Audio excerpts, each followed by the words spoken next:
Patrick Mahomes approaches more eye-popping NFL records. Rashee Rice is setting Chiefs rookie records. Clyde Edwards-Helaire steps up. Andy Reid and Bill Belichick make some history on Sunday.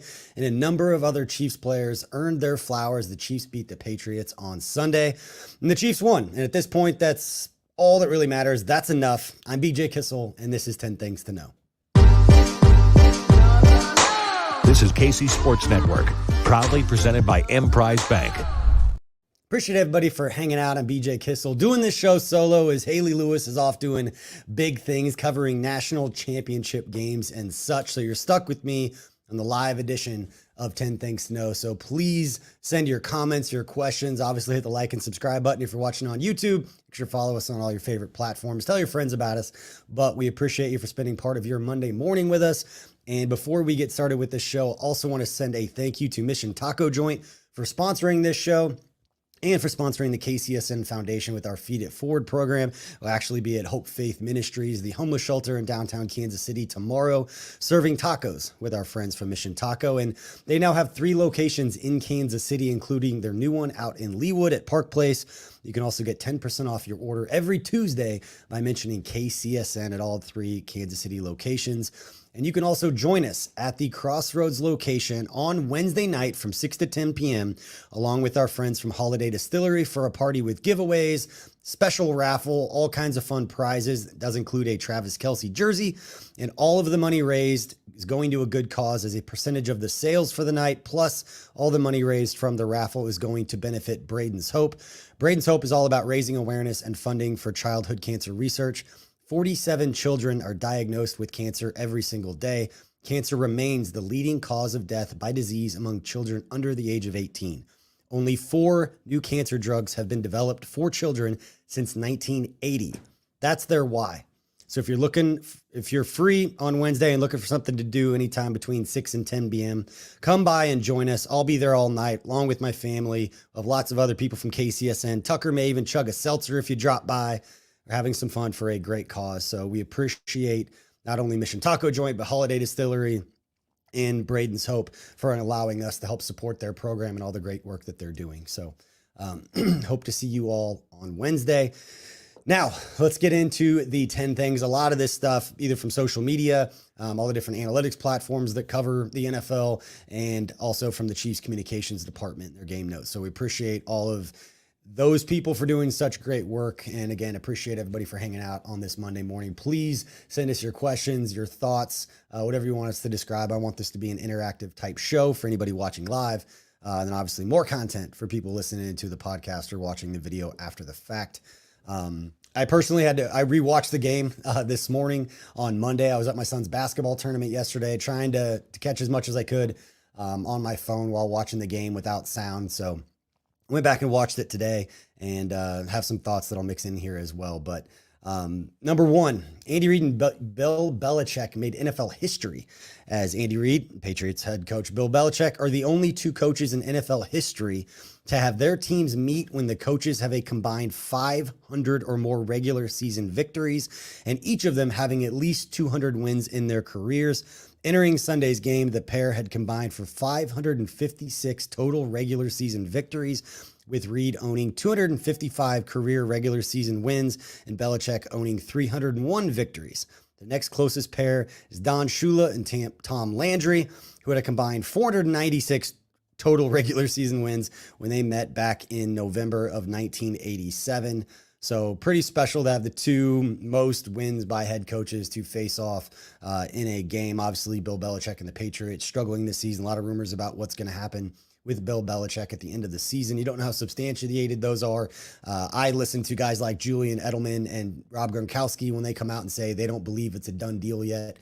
If anybody is going to be clued in on a very secretive organization and what they're going to do, I wouldn't trust the media as much as I would trust former players who obviously have ties and have strong relationships with those guys. But either way, even as a rival and even somebody that didn't like watching the Patriots win all the time, Bill Belichick has earned the right to kind of make his own way after 17 division titles, 7 Super Bowls and all the success that they had, or 6 Super Bowls, all the success that they had. But Continuing, Reid and Belichick are the third pair of coaches to face off against each other when each owns 200 or more regular season wins. And Sunday's game marked the 10th meeting between coaches with 200 or more regular season wins in NFL history. It's the third time that Reid and Belichick have met when each of them had at least 200 or more victories. That last one back in December of 2019, and then also in October of 2020. Only Curly Lambeau and George Halas have faced off against each other more times when both coaches had 200 or more wins, meeting 5 times total between 1950 and 1953. I'm going to shout out the Chiefs communicator. They really did the research on this one. There's a lot of information for a lot of people watching this on YouTube that have no idea a lot of these coaches that I'm probably talking about. But pretty special to have 2 of the all-time greatest coaches, 2 first ballot Hall of Fame coaches meeting at this point in the season in the NFL. It's pretty special. All right, number 2, Patrick Mahomes surpasses Peyton Manning in just his 7th season in the NFL, but only his 6th season as a starter. As much as, side note, I'm talking to Tucker, as much as I appreciate that Patrick Mahomes got that start against Denver his rookie year, we all got to witness him coming in, making all the crazy plays, coming out, coming back in that game.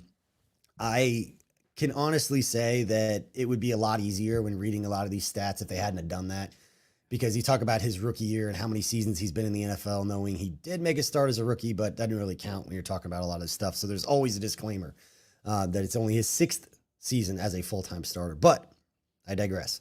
Patrick Mahomes now owns the 2nd most touchdown passes in a quarterback's first 7 seasons with 217, passing Peyton Manning, who had 216 in 112 games. I know that we talk about this season and the receivers and all that stuff, but these stats are still contextualizing the greatness that we've been watching since Patrick Mahomes has entered the league. It's still special, and I enjoy learning and reading through a lot of these things. With just 94 games under his belt, Mahomes' 217 touchdown passes ties him with Dan Marino for the most touchdown passes in a player's first 100 games.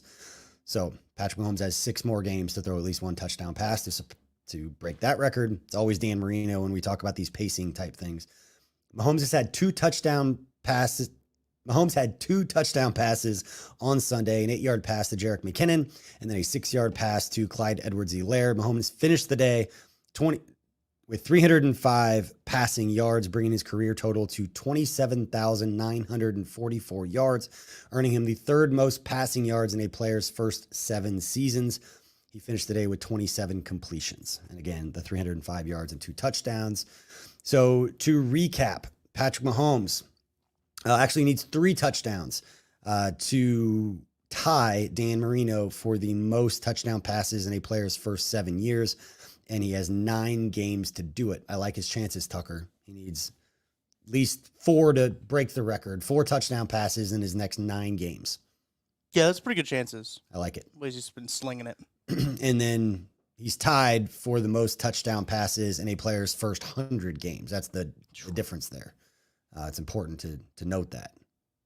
That's really impressive. He's going to break everything. He's going to break all the records. He is the standard.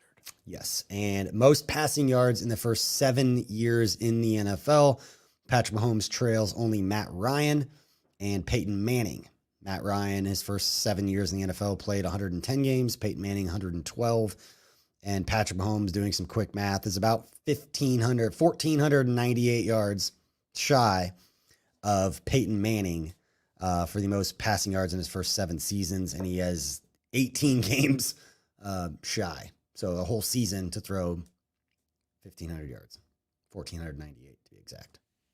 I impressed you with that math, didn't I, Tucker? Yeah, I wasn't going to be able to do that. That was pretty right, impressive. it's close. But just got to say it quick. It's staying on the Patrick Mahomes, just a couple of notes I had from this game. The most important pass I thought in the game when rewatching it, the 3rd and 8 pass to Justin Watson on the little corner, the little 7 route, whatever they call that.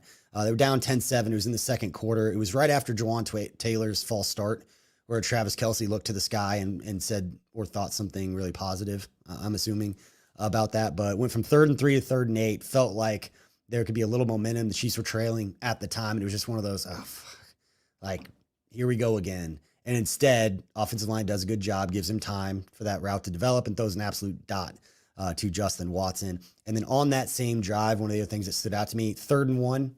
A lot of times Andy Reid will I don't want to say get cute because the plays work and they're fun, but try to do something a little different and more trick or confuse the defense rather than just line up and run over them. And on the 3rd and 1 play, they went right behind Wanya Morris. They went right behind the rookie with Clyde Edwards-Helaire. And if you remember watching the play, if he stands out to you as you're watching, he kind of got stood up at the line. There was a kind of a wall there when he first made contact, like he thought he might not get there. And then as the play continues to develop, Wanya 64 just drives his dude backwards and then basically hip tossed him to the ground, ended up getting a pancake on the play. But not only was it great to see what we all kind of clamor for whenever the 3rd and shorts cute plays don't work. It's like, just run the ball. And then when they do it, it's nice to see them get some success, especially running behind their rookie. So those two things stood out to me as kind of the bigger just moments in the game or things that stood out, especially that 3rd and 8 pass to Watson, because there was every reason just to be like, here we go again. Taylor false start. Next guy's going to drop the ball. Like, this is here we go again, but that didn't happen. And Tucker, feel free to chime in anytime. And again, if you're watching, please hit the like and subscribe, and please let us know your comments. We'll bring them up or react to them if you have any questions or comments about any of this stuff. I asked in the chat about what people's favorite moment was from the Chiefs win over the Patriots. Yep. Got to shout out Kyle Cook because he said CEH climbing the ladder. Yep. We're going to get there. That was a good one. Trust me, we'll get there with Clyde, because that was a big time performance. I think he went over 100 yards. He got 101 total yards from scrimmage. Yeah. Couple chunk plays, ran away from some dudes and did some really good job just with his balance, contact balance, something that he had been known for coming out. I know that a lot of people have opinions on Clyde and where he got drafted and what his career has looked like, but Clyde's done nothing but work his tail off and be ready when the time comes. It's not his fault where he got drafted, and I feel like he's going to be one of those dudes, and you need guys to step up. And we've seen it a couple of different times throughout his career when he's needed to be called upon to step up. He's done that. So, all right, number 3, other running back stepped up. Jerick McKinnon threw the first touchdown pass of his career, Tucker. It's a 4-yard pass to rookie wide receiver Rashee Rice in the first quarter of Sunday's win. His pass to the end zone put the Chiefs up 7-0 en route to their 27-17 win. McKinnon also has 4 receiving and 1 rushing touchdown this season. With his touchdown pass, McKinnon became just one of 7 Chiefs players to record a touchdown pass, a rushing touchdown, and a receiving touchdown in franchise history. There's a stat for you. He joins Marcus Allen, Larry Johnson, Curtis McClinton, Mike Garrett, Tyler Thigpen. There it is. Shout out Thigbone. And Burt Cohn. I'm going to be honest, and I'm sorry if he's watching. I have no idea how old he is, but I've never heard of Burt Cohn until this moment. So shout out Burt Cohn. I have a note on that. On Burt Cohn? Well, no, not on Burt Cohn, but of the Rashee Rice pass and like the McKinnon touchdown pass. Is it the record-breaking one where he said they knew? Yeah. I was going to save that story for later, but you know what? Go ahead and share it. No, it's good. No, you can't tease it like that. People are going to wonder what it is. You don't want to make them upset. Well, James Palmer did tweet this out. Yep. Rashee Rice said that every single time they practiced that trick play, he's talking about the McKinnon touchdown pass to him, they handed it off every single time. But the two talked before the play because McKinnon knew Rice needed a touchdown for the rookie record. So the two decided before the snap that it would be a pass. And look at that. The savvy vet move there. I don't know if you noticed this too on that play. Patrick Mahomes went and chased down the ball as well after Rashee Rice threw it. They all knew. They knew going into it. Shout out to everybody for being on the same page. Communication. I don't care what they're communicating. They're all working together. Great. It's good stuff. What is it from the replacements? It's like they're doing something together out there. Moving the huddle around. All right. And I apologize to Burt Cohn and his family. That was rude, but I hadn't heard that before. It caught my eye.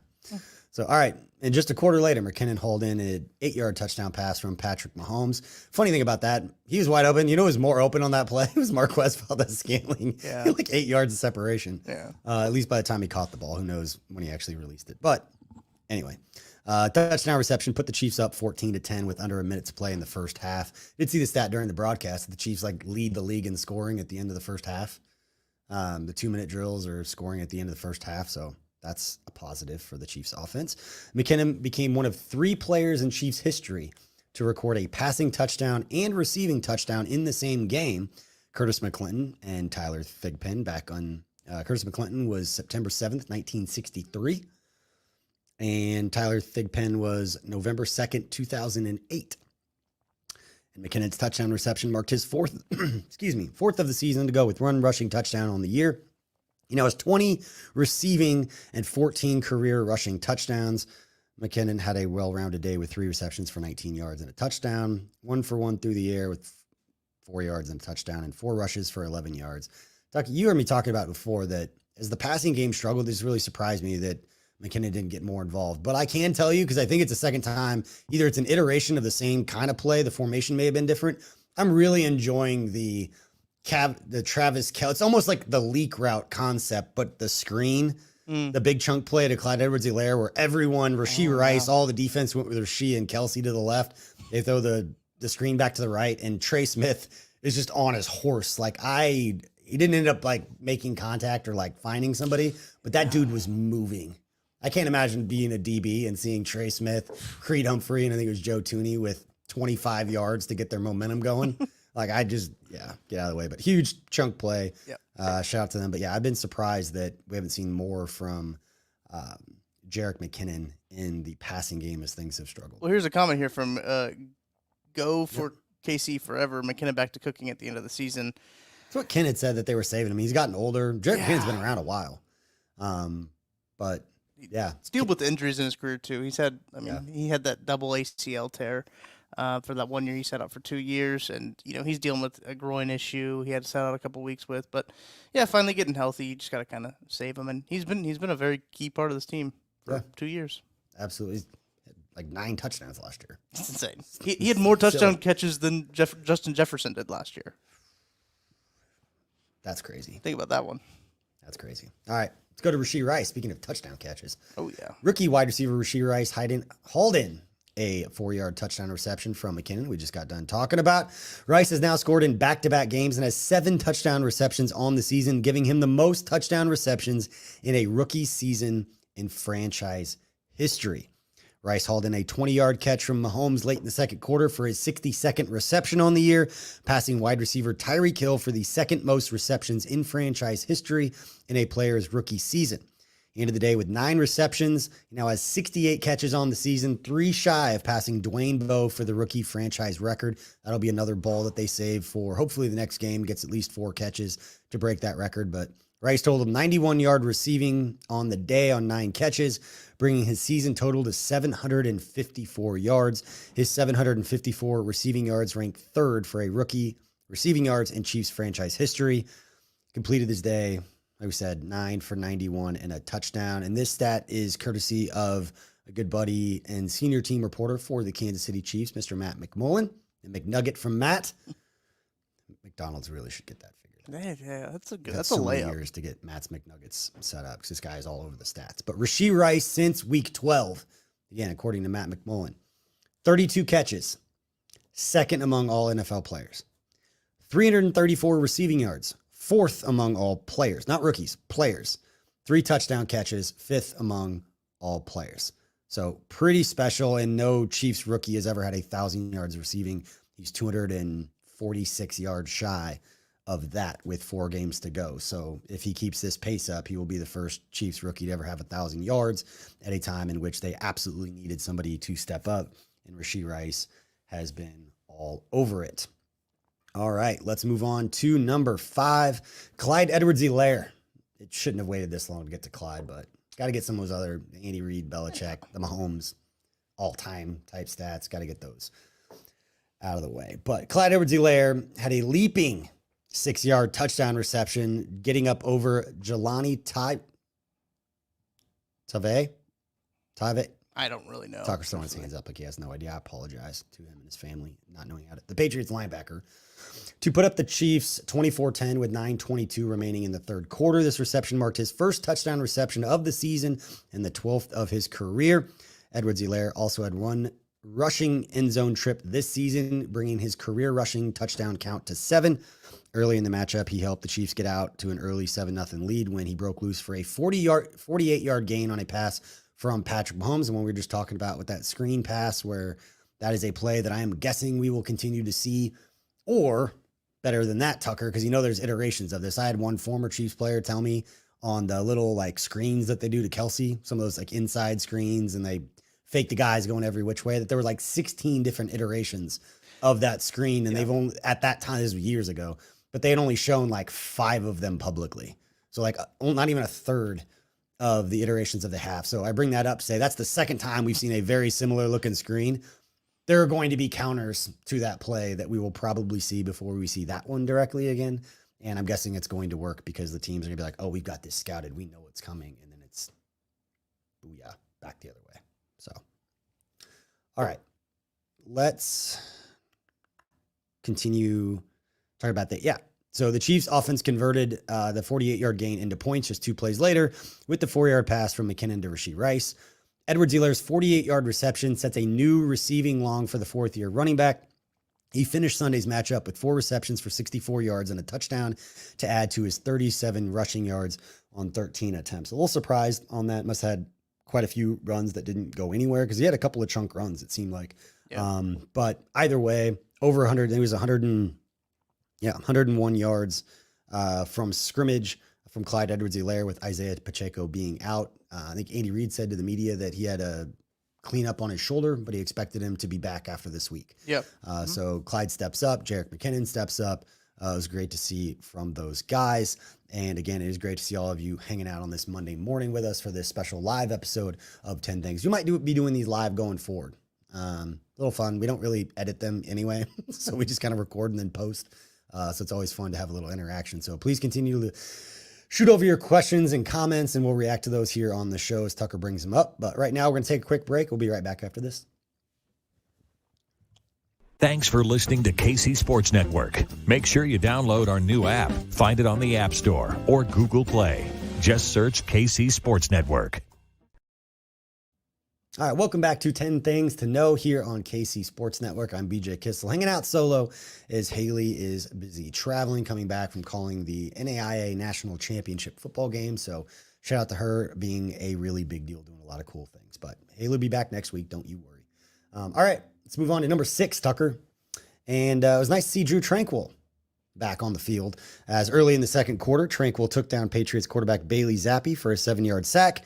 Tranquill now leads Chiefs linebackers with 4.5 sacks on the year and has 11 in his career. He ended the day with 2 tackles, a quarterback pressure, and a tackle for loss.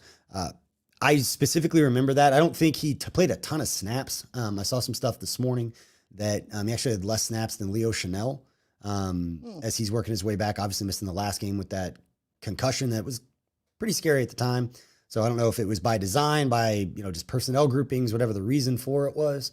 But that sack that he had, I'm not sure there's another linebacker on the Chiefs roster that athletically could have made that same kind of play. Because he came up and did that. I joke with Bobby Stroop on Twitter all the time because it was a perfect example of like the running in semicircles.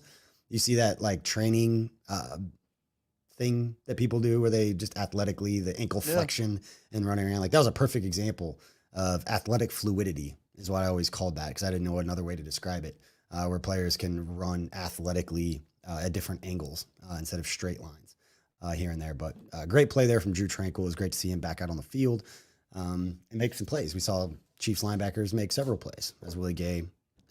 We'll get to Willie Gay here in a second. You feel like you want to jump in? Yeah, I had a note. I thought I saw that they must have went back and changed the sack. Because I think they gave Tranquill a full and they gave him a half. And I think because no, they split it. Okay, so from Chiefs communications about him, I think he had single season high 5 sacks is what Tranquill had last year. Remember coming in when we signed when the Chiefs signed Drue Tranquill, we talked about hey, he's coming off a season high of sacks. Okay, now he's right there at that season high, and he's had some really high production. I was looking at the snap counts. It looks like he had 20 snaps yesterday. But the Patriots offense only ran 53. So it's not like they ran a whole lot of snaps. But compared to the other linebackers. Yeah, I think Leo Chanel had 19. So they were right around the same ones. Right. Let me pull that up. But he and was Willie not. Gay and Nick Bolton had significantly more. Yes. Like he was still a third guy. Yes, they were. Pull that up here again real quick. Yeah.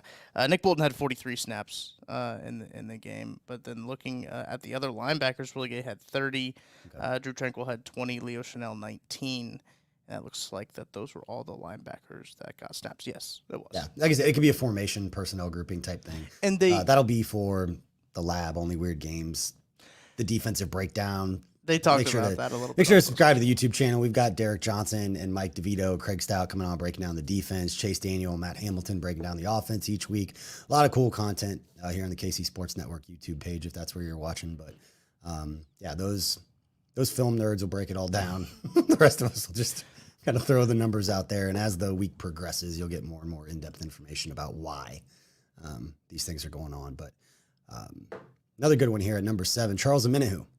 With 3:03 left to play in the third quarter, Omenihu sacked Patriots quarterback Bailey Zappe for a 7-yard loss, forcing the Patriots to punt just 2 plays later.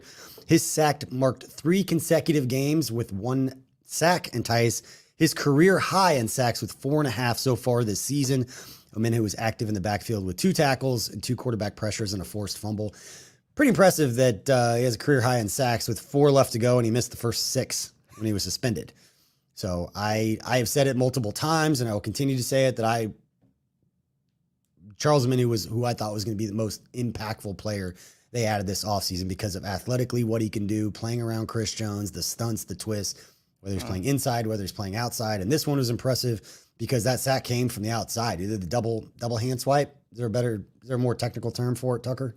I think the vernacular varies on what you want to call it. I'll call it double hand swipe until Duke Manyweather tells me I'm an idiot and call it something else. That's fine. So I'll ask Duke. So shout out Duke on the offensive O-line mastermind stuff. You got a new app out. So if you really like offensive line, you got it? Mm-hmm. Nice. It's really good. Nice. If you really like offensive line player, just want to know how guys train and all kinds of like the best information you can find, go download Duke's app. All right. Shout out Charles Omenihu for stepping up. All right, Willie Gay. Willie Gay brought the Patriots' first drive of the second half to a quick end with his first interception of the season. Gay picked off a pass from Bailey Zappe, returning it 24 yards to New England's 7-yard line, setting up a Chiefs touchdown just 2 plays later. It was Gay's 4th interception of his career.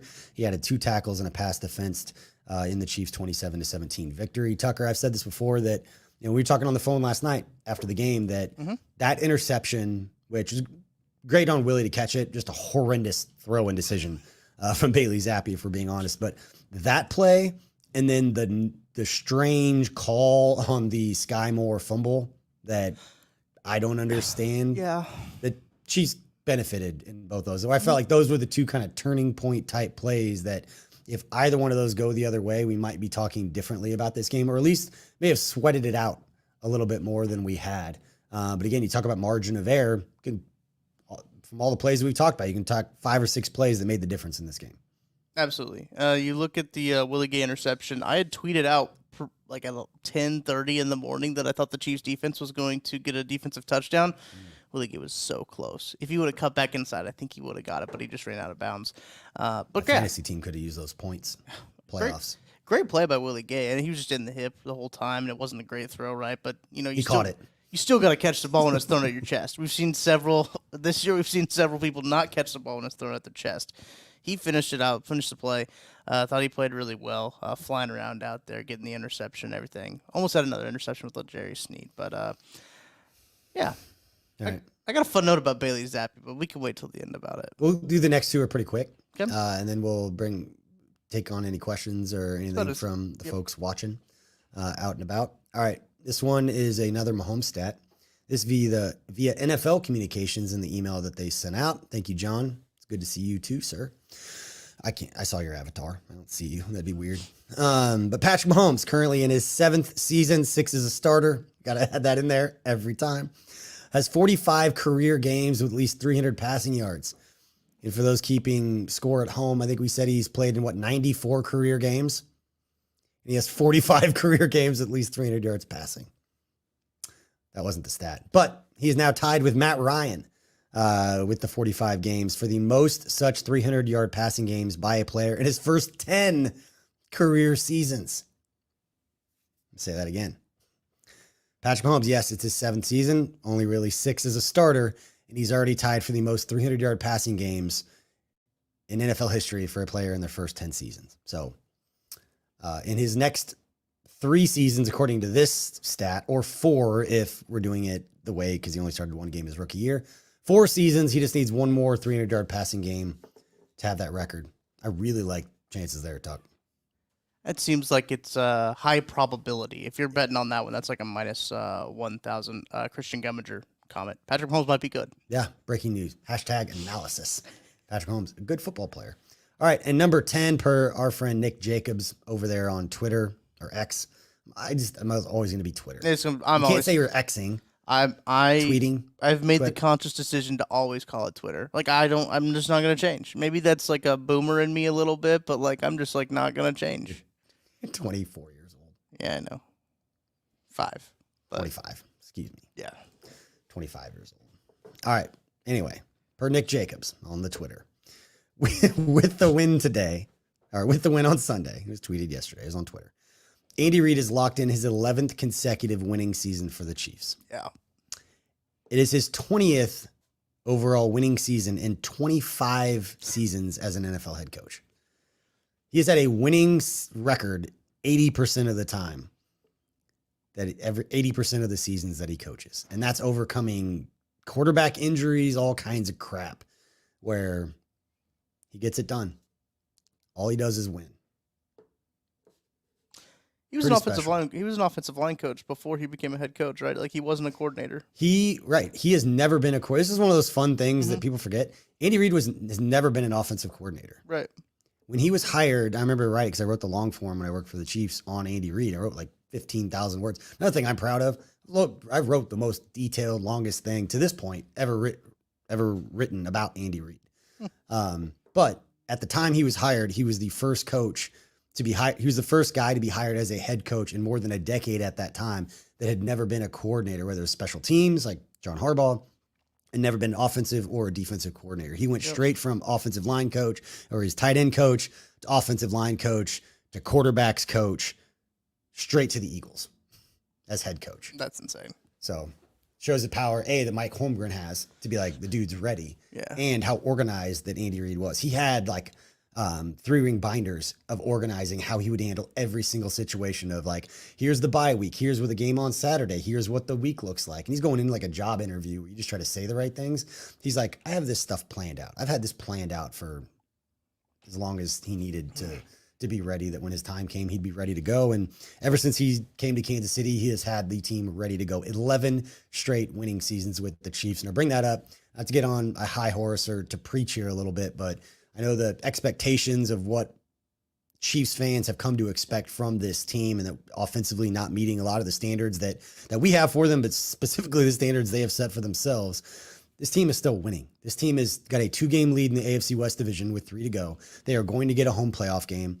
Baltimore winning yesterday means they're likely going to end up with the number 1 seed unless they drop, although everybody's talking about their schedules and what they have to deal with. Chiefs could still very easily play all of their playoff games at home if there's a couple losses by some of those top teams in the AFC. And what we've seen from the AFC is that any given Sunday or Saturday, Thursday, whenever the games are being played now. But the Chiefs, everything they want to accomplish, they can still accomplish. It's just going to look a little different.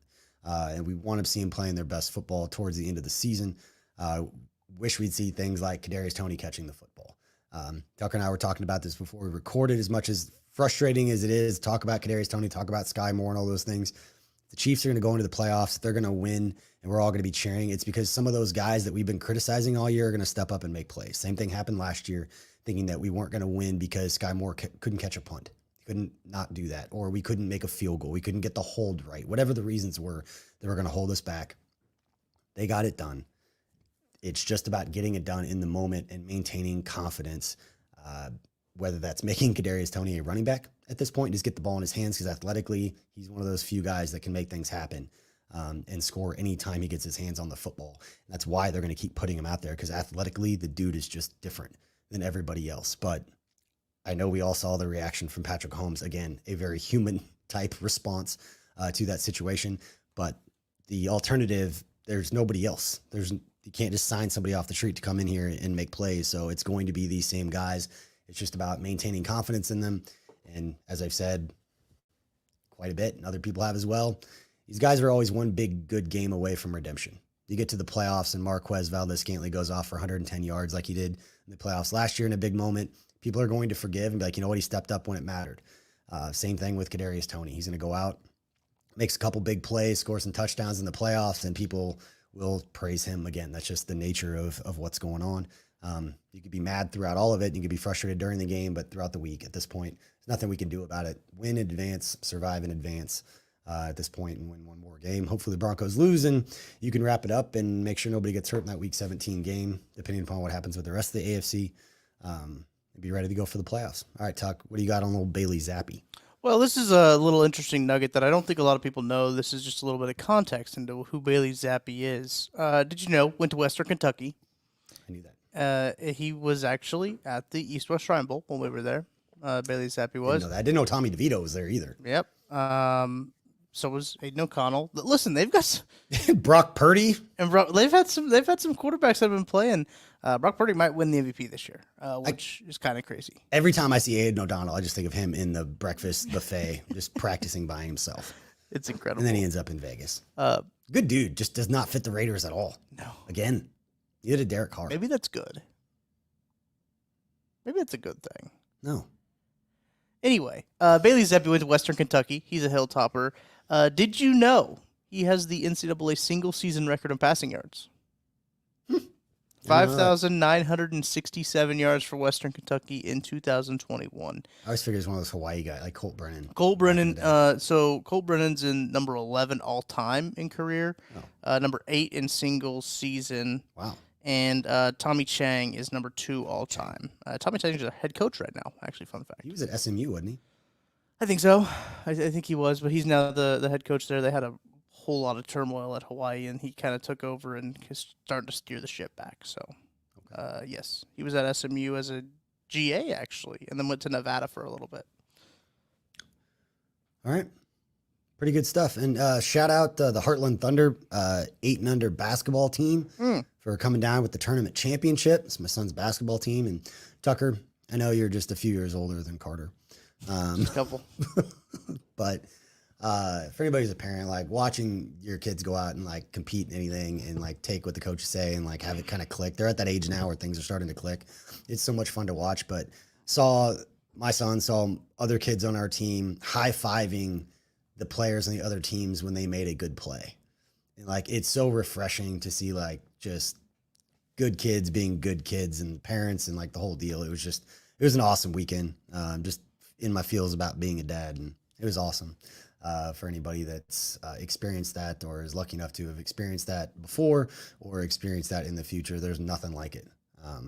Absolutely awesome. But all the parents knew that I had the game on my phone. Whenever my son was in, I was watching the basketball game. When he came out or there was a timeout, I'd look down at my phone and I was providing updates for everybody at the old Hilltop Recreation Center in Blue Valley Rec. But shout out the champions, Heartland Thunder. That was fun. We got one question here I think we should talk about. All right. Tilly Train says, tell me what you thought about Wanya Morris playing this game. Is he going to keep playing left tackle for the rest of the year? I think he should. I agree. Without any kind of context or anything about Donovan Smith. This is where it's hard because like you don't know how healthy or not healthy he is. But Donovan Smith, veteran, got a lot of experience. Didn't play great, didn't play awful. But if and he's on a 1-year deal. So I'd rather learn what we have more with Wanya Morris, get him more experience, get him ready to go. And then if he goes down with some sort of injury, you've got a guy that can step in and be ready to go. There's no point in slowing down the development of a young player. I know Wally pipped, whatever you want to call it, but there's so many more reasons why it's beneficial to keep Wanya in there and keep Donovan Smith as a veteran to slide in if something should happen or if they have to move guys around. That's my 2 cents. And it doesn't look like he's playing that poorly. We'll wait to see the PFF grades, although those have been a little surprising with him in the past. And like I said, the couple times where I made a point to pay attention to Wanya, he's got some grown man strength when he gets his hands on people, like in the running game, like he moves bodies. And I've seen a lot of people have taken some of the negatives in his game or in the passing game. He's had to face a couple good pass rushers here pretty recently, but I think he's just getting used to the speed of the game is kind of what it's at right now, getting used to it. Imagine going from like playing college and sitting on the bench for a lot of the year, then all of a sudden in the middle of the season you come in. But like Mitch Schwartz, Jeff Schwartz, all the offensive line guys on Twitter, when they see him, he does give up a sack, but they say that's not really on him. He was that was 12 yards deep. Like Pat was 12 yards deep. Yeah. You can't really chalk that up to him. But like you mentioned the run game. The run game is where he has flourished, I think, and they're running plays right behind him. Like as a rookie, that's really impressive. And I like the point that you brought up about Donovan Smith, getting him healthy and having him be that swing tackle then in that situation. He's only on that 1 year deal. It's 1 year, $3 million, so they're not losing a ton of money by him not playing. But yeah, I think that Wanya Morris has been very encouraged. I've been very encouraged by Wanya Morris. Yeah, I agree. I concur. Let us know in the comment section. We'll go for a couple more questions or a couple more minutes in case anybody else got some questions or comments. And while you're hanging out or you're listening to this, please go into, whether you're listening to Apple or Spotify, and leave a review on the podcast network here at KCSN. We know we've got a lot of shows, got a lot of different personalities by design, something for everybody. But most people don't get on the internet to say a bunch of positive things. And we look at the numbers, we see the rankings, we know people are supporting what we have going on the mic and off the mic with the foundation stuff, but we appreciate letting other people know about it. Tell a friend about KCSN.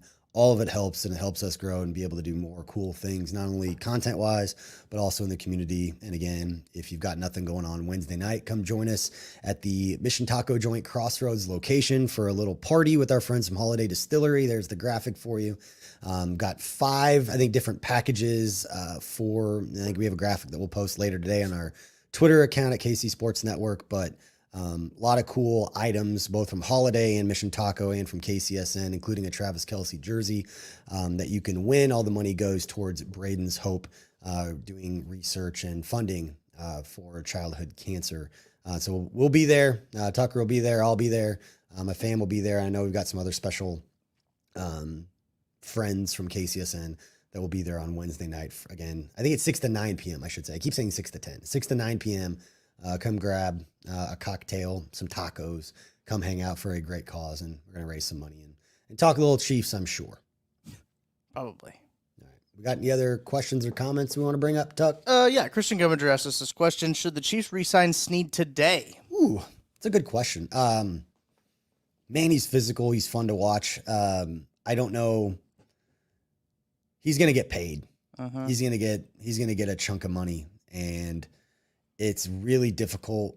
This is where I go with everything. It has nothing to do with Snead, but from a contract standpoint, what do you do with Chris Jones? It always goes back to Chris Jones for me, in that you don't want to let him walk and get nothing for him from an asset standpoint if you're not going to re-sign Chris. And at this point, it's safe to say that they're not going to reach a long-term agreement with Chris Jones. I think that's where things are headed. He's going to leave. Does that mean they franchise tag and then trade him? But as soon as they franchise tag him, that covers up a lot of the cap. And I don't know all of the details off the top of my head right now about the cap. Tuck, you look it up and look for next year where they are, but there's so many moving parts to it that it's hard to know. But maybe have like Joel Corey. We should reach out to him and talk to him, or another cap expert, Bearcat, a little cap expert. There you go. But they're going to have to tie up, if they're going to tag and try to trade Chris Jones, maybe for a 2nd or a 3rd round pick. I don't think you're going to get a ton for him at this point, because other teams know you got to do something, and they have to figure out wide receiver and spend some money on veterans. There's a lot of good veteran wide receivers who are becoming available. They're going to cost $10 to $15 million in guaranteed plus incentives. We saw last year trying to get Odell Beckham, DeAndre Hopkins, all the rumors and reports that they were going after them, and then they end up signing for more money likely than they were being offered by the Chiefs. I think if things were even, they would be here. As it relates to L'Jarius Sneed, that's a tough one. I would love to have him back, but he's going to get paid a lot of money, and I don't know what that looks like from a cap standpoint, and what they're going to have to be able to maneuver around as they have to tie up so much with Chris and the franchise tag. Or do you let Chris walk and you tag Sneed? Ooh. Because I think you could probably get more in trading L'Jarius Sneed if you're the Chiefs than Chris Jones. That's nothing to do with who's a better player. It has to do with leverage and other teams believing Chris Jones isn't going to reach a long-term deal with Kansas City. Right. Otherwise, he would have done it, and he wouldn't have held out and had all the stuff going on. So a couple things. Don't get me wrong. I would love for both those guys being. I'm pro pay everybody, but they're going to have some decisions to make this offseason, and I don't want them having to worry so much about Snead and Chris Jones that they don't aggressively recorrect on the offensive side and make a big trade or go get a T. Higgins or a Mike Evans or Darnell Mooney or Tyler Boyd or any of the other guys. I brought up the Cooper Kupp stuff, and then I looked at his contract. I don't know how that would work. Yeah. He's one more year away from his out, and he's got a lot of money on there, but still my pipe dream. Go get that guy. There's a couple of things I looked up on Spot Track while you were talking about L'Jarius Sneed. It looks like his calculated market value. So this is just an estimate from the folks at Spot Track here. About 6.8 AAV is what they anticipate for Sneed. Yeah, $6 million. A market value of they anticipate a 4-year, $27.4 million contract for L'Jarius Sneed. He's. What are the top cornerbacks AAV right now? Let me look that. Let's go to because that's the deal. I'd pay him now. I don't have the cap. I think they have 2.2 million in cap space right now. But pay him then. As soon as all the contracts clear at the new league year. But the other thing I looked up is the 2024 cap, and they have about 30 million right now cap space with the top 51. And if they tag Chris Jones, that gobbles up 27 million of it or something. Yeah, so I think the tag would be 33 million. So like. That would be a tough thing to do. We're gonna go to. Oh, that's not what I want to do. Top salaries is let's do. Ooh, how do we want to do this? Average salaries, I guess. While you're looking that up, the other thing, and while you're looking up contracts, I can look up the one too because I want to know what Travis Kelce. This is the last year of his deal because when people are talking about it, I fully expect and not trying to make a thing and I have no reason other than just connecting dots. I think this is Travis Kelce's last year. I think he's gonna retire. The only reason that I'm holding out any kind of I don't believe this is because I feel like maybe he would have said something and that he would have said like, hey, I'm done after this year. Maybe he doesn't want to be a distraction. All of those different reasons has nothing to do with Taylor Swift necessarily why I think it. I just think he has nothing left to prove. And I think he wants to go into Hall of Fame with his brother. Because if I were him, I think that would be the coolest thing in the world. Yeah. And we already know this is Jason Kelce's last year. And for those guys to be both first ballot Hall of Famers to go into the Hall of Fame together, bring Donna and the whole family up there and make it a Kelce Super Bowl or Kelce Hall of Fame induction ceremony. I might even fly up there for it because that would be such a special thing to be able to experience for him and his family. And actually, he's got nothing. He's already the greatest tight end to ever play. Yeah, all kinds of records. I'm not saying he's slowing down a lot because he could still the top option and a threat anytime he goes out on the field. Commands all the attention from everybody, but he's got nothing left to prove. No, he doesn't. I just looking at his contract. He's got 2024 and 2025 on the books. I'm sure they can get out of that, and it would be fine. But if he retires, looking at the top position AAV in terms of cornerbacks, Jair Alexander's number one at 21 million. But when I was talking about 6.4 is what I said for L'Jarius Sneed, that would put him at 35th in the NFL. That doesn't make sense to me. And that maybe hasn't been updated in a while. Who is it? Brad Spiegelberger from Pro Football Focus? From PFF, yeah. That he's always pretty dead on when he's projecting contracts. I would just maybe hit him up on social media and say, what do you expect for L'Jarius Sneed? L'Jarius Sneed's going to be higher than the 35th or he needs a new agent. They had a free agent rankings that they just came out with. PFF did, and they've done a bunch of research. They've corroborated them with a bunch of different other contracts just to kind of see how they would match up in their projected contracts and everything. So I'll see if I can find Sneed on there.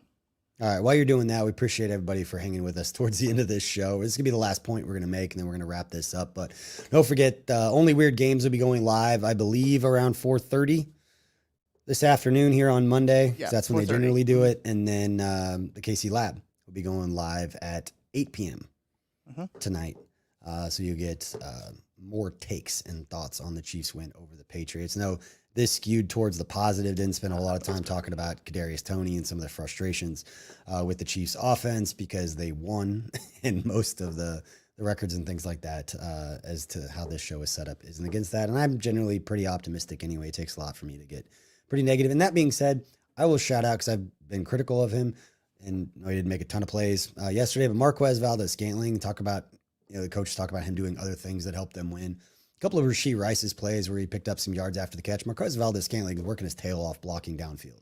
It's not even a line. I have no reason to want to say anything super positive because he hasn't made plays like a guy who's the highest paid player in that room. But He's not quitting on them on some of those plays, and he is doing some of the work that goes unnoticed that would end up in a box score, but it's worth shouting out. I found the projection from PFF For L'Jarius Sneed? For L'Jarius Sneed. 3-year, $52 million. It's a $17.5 million. A little different than $6 million AAV. Yeah. They gotta update that. So they're projecting also $35 million total guaranteed in that deal as well from the $52.5 million 3-year deal that he would sign. So that's gonna be a pretty solid chunk of change. But he would be cheaper than probably a Chris Jones contract would be. But as you mentioned, if you had to keep one, who would you keep? Probably Sneed. It's tough, but probably just solely based on age, truthfully. Yeah, and that room is already pretty young. And granted, we've been saying that for 2 years. Eventually, they're going to get older and have to get paid, like Trent McDuffie, Jalen Watson, Josh Williams, who is surprisingly inactive. That's not the MO, though, of what this Chiefs team has done, that is paying cornerbacks. And I too did this. Shamari Connor. Like, what do you he's another up-and-coming guy, but it's okay to pay one dude when the rest of them are on rookie deals. But again, it's the composition of the entire group. And if you could make a big trade for a big-time bona fide wide receiver, but you lost L'Jarius Sneed and Chris Jones, and not that you wouldn't replace them with good players. Not like you lose them and then get a practice squad player who's going to come up. They'll go get somebody else. But Sneed does a lot of things for you. He's physical. He's a little different than the rest of those dudes. He travels with the top wide receivers. Steve Spagnuolo would be the one who'd be able to tell you how valuable he is and how replaceable he is, not just in how they're using him, but how they could take the group of talent they have without him and put together a defense that can go out and play at a certain level. And it's like you add a couple of bona fide number one wide receivers. Is it okay if the defense might not be quite as dominant? Because then your offense is going to be hopefully closer to what we've come to expect over the past few years.